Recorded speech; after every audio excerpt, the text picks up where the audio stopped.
महसूल विभागातर्फे नव्यानं पारित होणारे कायदे शेतकरी हिताचे. आमदार रोहित आर. पाटील. येळावीतून तासगाव तालुक्यातील महाराजस्व अभियानाचा शुभारंभ. महसूल विभागातर्फे नव्यानं पारित होणारे कायदे शेतकरी हिताचे आहेत. ग्रामीण भागातील शेतकरी वर्गाच्या हिताच्या दृष्टीने आणखीन काही फायदे होणार आहेत. या योजनांचा शेतकरी वर्गाने वापर करून घ्यावा असे आवाहन तासगाव कवठे महांकाळ मतदारसंघाचे आमदार रोहितदादा पाटील यांनी केलं आहे. महसूल आणि वन विभागामार्फत छत्रपती शिवाजी महाराज महाराजस्व अभियानाचा तासगाव तालुक्यातील येळावी गावातून शुभारंभ करण्यात आला. यावेळी ते बोलत होते. आमदार रोहित पाटील यांनी शेतकरी वर्गाने विविध शासकीय योजनांचा लाभ घेऊन आर्थिक सुबत्तेसाठी प्रयत्नशील राहण्याचे आवाहन केले. तासगाव कवठे महांकाळ संघासाठी 5,500च्या आसपास रेशन कार्ड धारकांची संख्या वाढवली असल्याचं सांगितलं गेलं. मतदारसंघात अन्नधान्याचा कोटा वाढवला आहे आणि कोणी रेशन धान्यापासून वंचित राहत असतील तर त्यांनी तात्काळ संपर्क साधण्याचे आवाहन केले. आरफळ ताकारी कॅनल संदर्भात पहिल्याच अधिवेशनात लक्षवेधी मांडली आणि त्यांचे काम अंतिम टप्प्यात आले असल्याचे आमदार रोहित पाटील यांनी भाषणात सांगितले. तासगावचे तहसीलदार अतुल पाटोळे, येळावी सर्कल सोनाली पाटोळे यांच्यासह महसूल विभागाअंतर्गत येणाऱ्या सर्व खात्यांचे अधिकारी उपस्थित होते.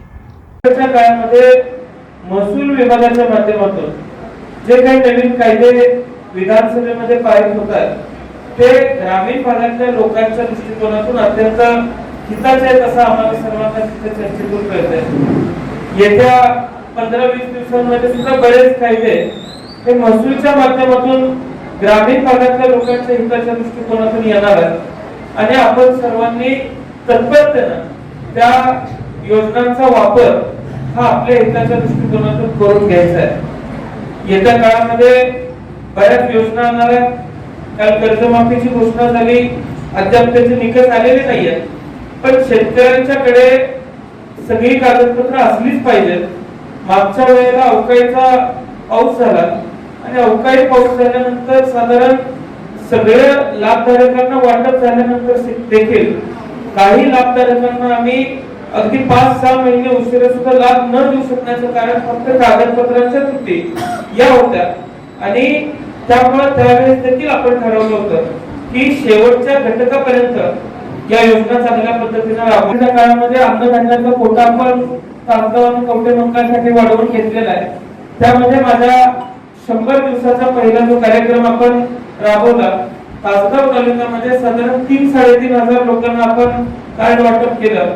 काही नावं ऑनलाईन अजून लागायचे, त्यांनाही लवकरच धान्य वाटप आपण चालू करतोय. तिकडे कवठे महांकाळ तालुक्यामध्ये साधारण 2.5-3 हजार लाभधारकांची आपण संख्या वाढवली आणि अजूनही जर कुठे अन्नधान्याचा साठा कमी पडेल असा प्रस्ताव या विभागाकडून आला तर निश्चितपणाने त्या विभागाकडनं आपल्या मतदारसंघासाठी म्हणून अन्नधान्याचा साठा वाढवून आणण्याची क्षमता आपल्या सर्वांच्या मध्ये आहे आणि तो आपण निश्चितपणाने आहोत. आप्पा, आरफळचा कॅनल असेल, ताकारीचा कॅनल असेल, हा प्रश्न प्रलंबित होता. रानातनं गेली 15 वर्ष लोकांना पैसे मिळालेले नाहीयेत. विधानसभेमध्ये पहिल्याच अधिवेशनामध्ये त्या संदर्भातली लक्षवेधी मांडल्यानंतर विभागाने त्यावरती काम केलं आणि आज मला येळावीमध्ये सांगताना आनंद होतोय की अगदी शेवटच्या टप्प्यातली एक बैठक जिल्हाधिकाऱ्यालयातली राहिलेली आहे. आपण दर निश्चिती केलेली आहे. ड्रोनच्या सर्वेच्या संदर्भामध्ये ती बैठक आहे. ती ड्रोनच्या सर्वेच्या बैठका संदर्भातली बैठक झाली. त्याच्यानंतर येळावी पासूनच आपण या परिसरातूनच जिल्हा परिषद गटातून सुरुवात करतोय.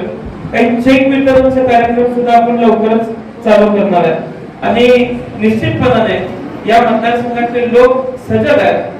योजनांचा लाभ कसा घ्यायचा हे त्यांना कळतं आणि साक्षर जनता असल्यामुळे लोकांच्या दृष्टिकोनातून चांगल्या योजना आपण राबवणं हे अत्यंत गरजेचं झालेलं आहे. SBN मराठीसाठी प्रशांत सावंत, येळावी.